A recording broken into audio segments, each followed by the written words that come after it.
So let's talk about the absolutely fundamental problem of searching a graph and the very related problem of finding paths through graphs. So why would one be interested in searching a graph or figuring out if there's a path from point A to point B? Well, there's many reasons. I'm going to give you a highly non-exhaustive list on this slide. So let me begin with a very sort of obvious and literal example, which is if you have a physical network. Then often you want to make sure that the network is fully connected in the sense that you can get from any starting point to any other point. So for example, think back to the phone network. It would have been a disaster if callers from California could only reach callers in Nevada, but not their family members in Utah. So obviously a minimal condition for functionality of something like a phone network is that you can get from any one place to any other place. Similarly for road networks within a given country, and so on. It can also be fun to think about other non-physical networks and ask if they're connected. So one network that's fun to play around with is the movie network. So this is the graph where the nodes correspond to actors and actresses, and you have an edge between two nodes if they played a role in a common movie. So this is going to be an undirected graph where the edges correspond to not necessarily co-starring, but both the actors appearing at least at some point in the same movie. So versions of this movie network you should be able to find publicly available on the web, and there's lots of fun questions you can ask about the movie network, like for example, what's the minimum number of hops, where a hop here again is a movie that two people both played a role in, the minimum number of hops or edges you can get from one actor to another actor. So perhaps the most famous statistic that's been thought about with the movie network is the Bacon number. So this refers to the fairly ubiquitous actor Kevin Bacon, and the question, the Bacon number of an actor is defined as the minimum number of hops you need in this movie graph to get to Kevin Bacon. So for example, you could ask about Jon Hamm, also known as Don Draper from Mad Men, and you could ask how many edges do you need on a path through the movie graph to get to Kevin Bacon, and it turns out that the answer is two edges. You need one intermediate point, namely Colin Firth, and that's because Colin Firth and Kevin Bacon both starred in the Adam Egoyan movie Where the Truth Lies, and Jon Hamm and Colin Firth were both in the movie A Single Man. So that would give Jon Hamm a Bacon number of 2. So these are the kind of questions you can ask about connectivity, not just in physical networks like telephone and telecommunication networks, but also logical networks about pairwise relationships between objects more generally. So the Bacon number is fundamentally not just about any path, but actually shortest paths, the minimum number of edges you need to traverse to get from one actor to Kevin Bacon. And shortest paths also have a very practical use that you might use yourself in driving directions. So when you use a website or a phone app and you ask for the best way to get from where you are now to, say, some restaurant where you're going to have dinner, obviously you're trying to find some kind of path through a network, through a graph, and indeed often you want the shortest path, perhaps in mileage or perhaps in anticipated travel time. Now I realize that when you're thinking about paths and graphs, it's natural to focus on sort of very literal paths and quite literal physical networks. Things like routes through a road network or paths through the internet and so on. But you should really think more abstractly as a path as just a sequence of decisions, taking you from some initial state to some final state. And it's this abstract mentality which is what makes graph search so ubiquitous and feels like artificial intelligence, where you want to formulate a plan of how to get from an initial state to some goal state. So to give a simple recreational example, you could imagine just trying to understand how to compute automatically a way to fill in a Sudoku puzzle so that you solve the puzzle correctly. So you might ask, what is the graph that we're talking about when we want to solve a Sudoku puzzle? Well, this is going to be a directed graph, where here the nodes correspond to partially completed puzzles. So for example, at one node of this extremely large graph, perhaps 40 out of the 81 cells are filled in with some kind of number. And now, again, remember a path is supposed to correspond to a sequence of decisions. So what are the actions that you take in solving Sudoku? Well, you fill in a number into a square. So an edge, which here is going to be directed, is going to move you from one partially completed puzzle to another, where one previously empty square gets filled in with one number. And of course, then the path that you're interested in computing, or what you're searching for when you search this graph, you begin with the initial state of the Sudoku puzzle, and you want to reach some goal state where the Sudoku puzzle is completely filled in without any violations of the rules of Sudoku. And of course, it's easy to imagine millions of other situations where you want to formulate some kind of plan like this. Like, for example, if you have a robotic hand and you just want to grasp some object, you need to think about exactly how to approach the object with this robotic hand so that you can grab it without, for example, first knocking it over. And you can think of millions of other examples.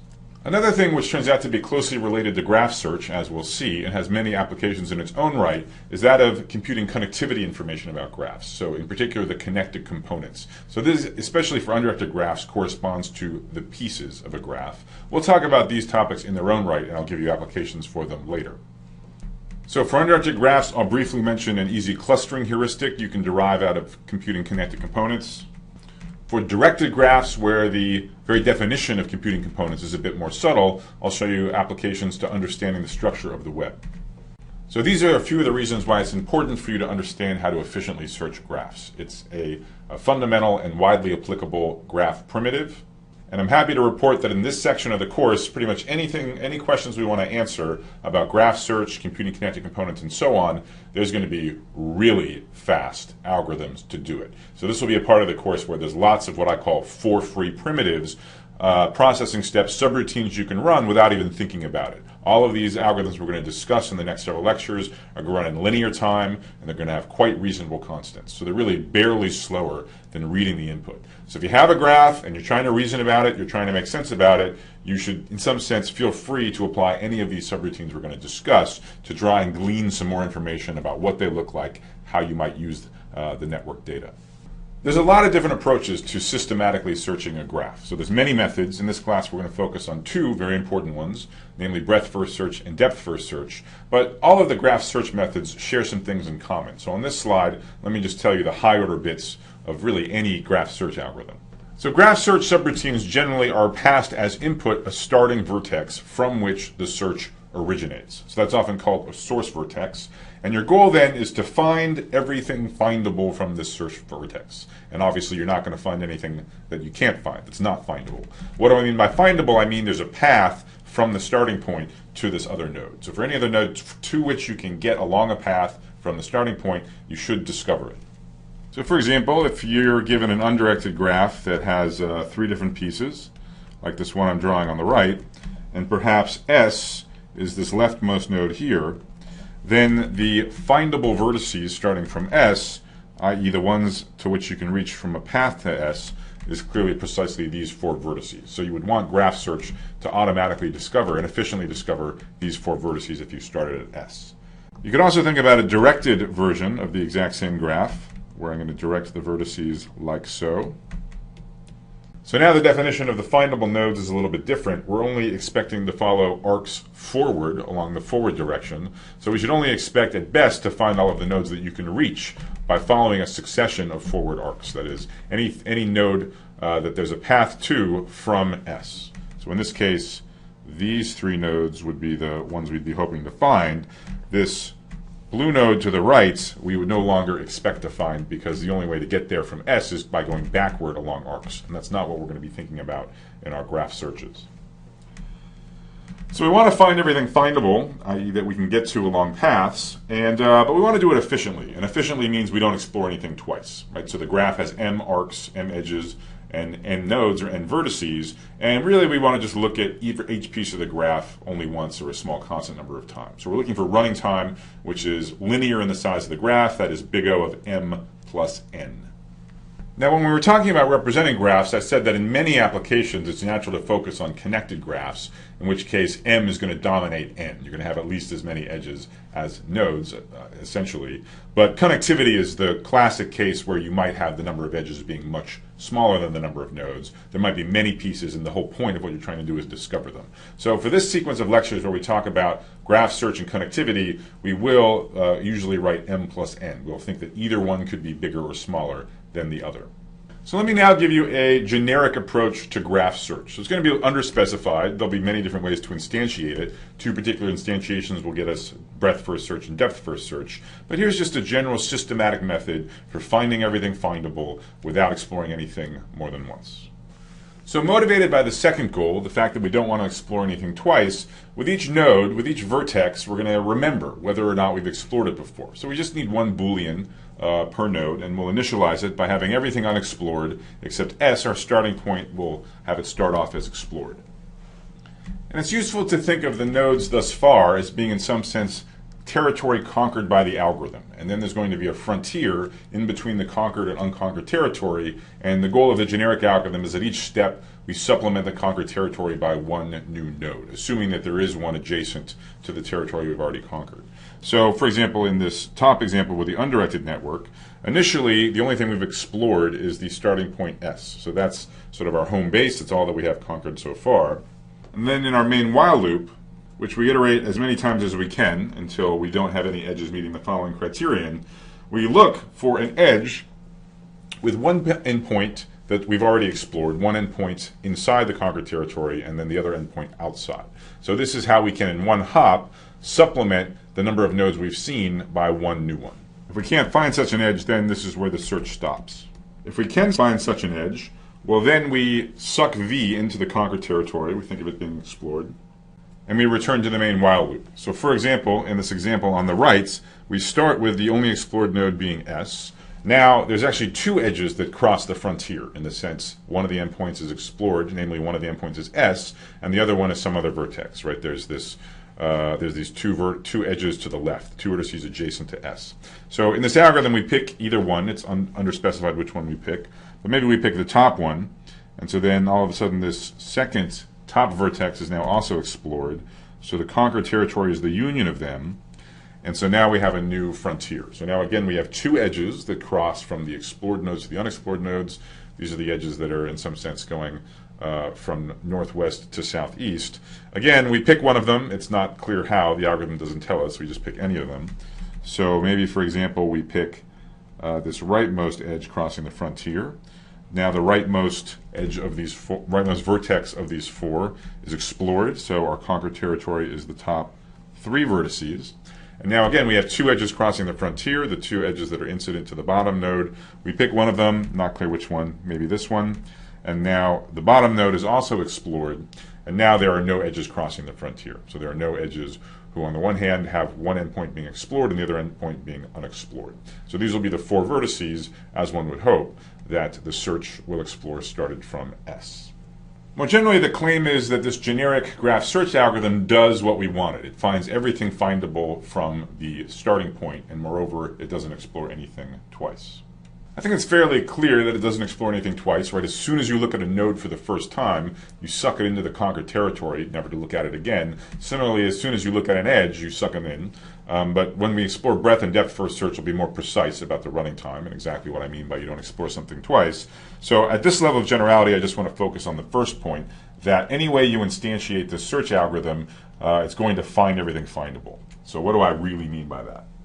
The formal claim is that at the termination of this algorithm, the nodes that we've marked explored are precisely the ones that can be reached via a path from S. That's the sense in which the algorithm explores everything that could potentially be findable from the starting point S. And one thing I want to mention is that this claim and the proof I'm going to give of it holds whether or not G is an undirected graph or a directed graph. In fact, almost all of the things that I'm going to say about graph search, and in particular about breadth first search and depth first search, work in essentially the same way, either in undirected graphs or directed graphs. The obvious difference being in an undirected graph, you can traverse an edge in either direction. In a directed graph, we're only supposed to traverse it in the forward direction, from the tail to the head. The one big difference between undirected and directed graphs is when we do connectivity computations, and I'll remind you when we get to that point which one we're talking about. Okay? But for the most part, when we just talk about basic graph search, it works essentially the same way, whether it's undirected or directed. So keep that in mind. All right, so why is this true? Why are the nodes that get explored precisely the nodes for which there's a path to them from S?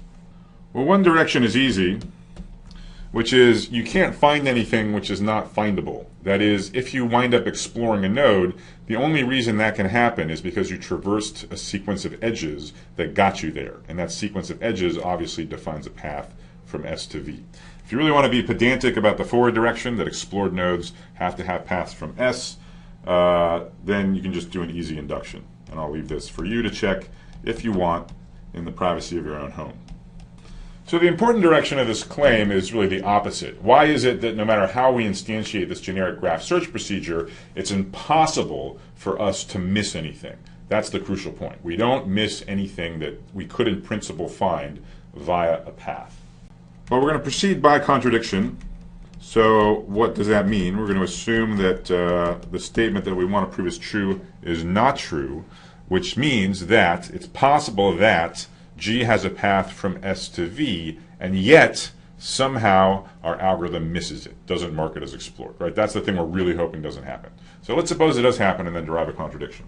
So suppose G does have a path from S to some vertex V, call the path P. I'm going to draw the picture for an undirected graph, but the situation would be same in the directed case. So there's a bunch of hops, there's a bunch of edges, and then eventually this path ends at V. Now the bad situation, the situation from which we want to derive a contradiction, is that V is unexplored at the end of this algorithm. So let's take stock of what we know. S for sure is explored, right? We initialize the search procedure so that S is marked as explored. V, by hypothesis, in this proof by contradiction, is unexplored.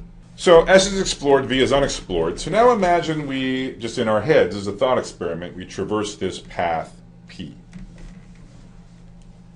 We start at S and we know it's explored. We go to the next vertex. It may or may not have been explored. We're not sure. We go to the third vertex again. Who knows? Might be explored, might be unexplored, and so on. But by the time we get to V, we know it's unexplored. So we start at S, it's been explored. We get to V, it's been unexplored.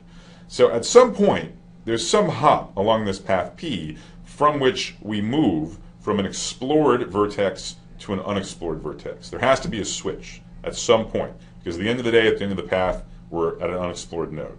So consider the first edge, and there must be one, that we switch from being at an explored node to being at an unexplored node. So I'm going to call the endpoints of this purported edge U and W, where U is the explored one and W is the unexplored one. Now, for all we know, U could be exactly the same as S. That's a possibility. Or for all we know, W could be the same as V. That's also a possibility. In the picture, I'll draw it as if this edge UX was somewhere in the middle of this path. But again, it may be at one of the ends. That's totally fine. But now in this case, there's something I need you to explain to me. How is it possible that, on the one hand, our algorithm terminated, and on the other hand, there's this edge, U comma X, where U has been explored and X has not been explored? That, my friends, is impossible. Our generic search algorithm does not give up. It does not terminate unless there are no edges where the one endpoint is explored and the other endpoint is unexplored. As long as there's such an edge, it's going to suck in that unexplored vertex into the conquered territory. It's going to keep going. So the upshot is there's no way that our algorithm terminated with this picture, with there being an edge UX, U explored, X unexplored. So that's the contradiction. This contradicts the fact that our algorithm terminated with V unexplored. So that is a general approach to graph search. So that, I hope, gives you the flavor of how this is going to work. But now there's two particular instantiations of this generic method that are really important and have their own suites of applications. So we're going to focus on breadth-first search and depth-first search. We'll cover them in detail in the next couple of videos. I want to give you the highlights to conclude this video. Now let me just make sure it's clear where the ambiguity in our generic method is, why we can have different instantiations of it that potentially have different properties and different applications. The question is, at a given iteration of this while loop, what do you got? You got your nodes that you've already explored, so that includes S plus probably some other stuff. And then you've got your nodes that are unexplored. And then you have your crossing edges, right? So they're edges with one point in each side. And for an undirected graph, there's no orientation to worry about. These crossing edges just have one endpoint on the explored side, one endpoint on the unexplored side. In the directed case, you focus on edges where the tail of the edge is on the explored side and the head of the edge is on the unexplored side. So they go from the explored side to the unexplored side. And the question is, in general, in an iteration of this while loop, there's going to be many such crossing edges. There are many different unexplored nodes we could go to next.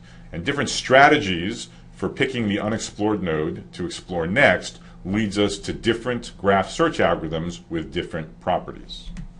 So the first specific search strategy we're going to study is breadth-first search, colloquially known as BFS. So let me tell you sort of the high-level idea and applications of breadth-first search.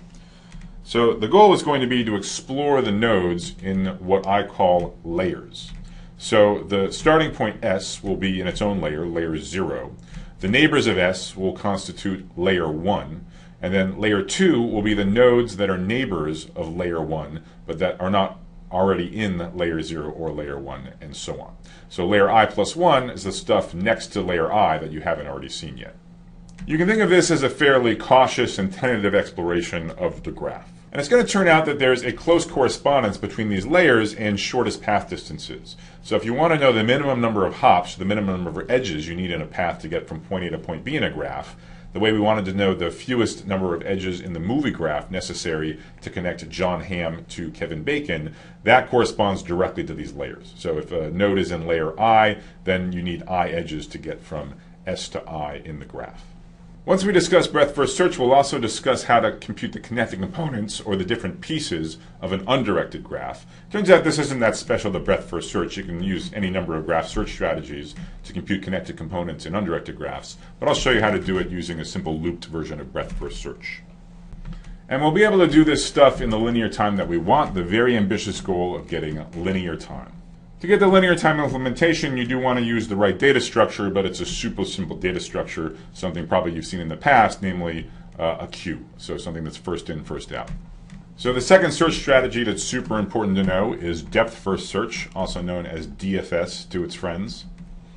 Depth first search has a rather different feel than breadth first search. It's a much more aggressive search where you immediately try and plunge as deeply as you can. It's very much in the spirit of how you might explore a maze, where you go as deeply as you can, only backtracking when absolutely necessary. Depth first search will also have its own set of applications. It's not, for example, very useful for computing shortest path information, but especially in directed graphs, it's going to do some remarkable things for us. So in a directed acyclic graph, so a directed graph with no directed cycles, it will give us what's called the topological ordering.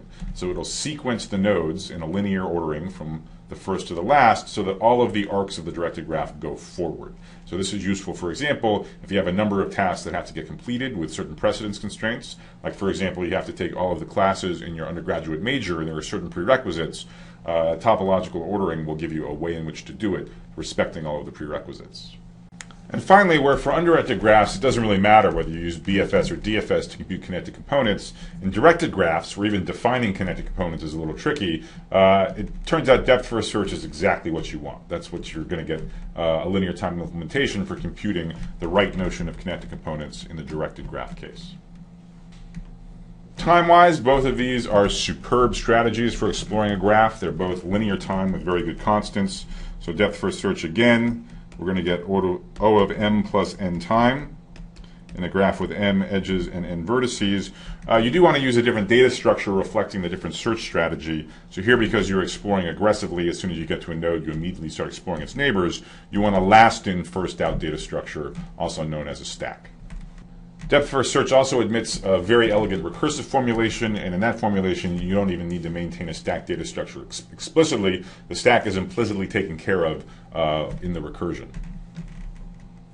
So that concludes this overview of graph search, both what it is, what our goals are, what kind of applications they have, and two of the most common strategies. The next couple of videos are going to explore these search strategies as well as a couple of these applications in greater depth.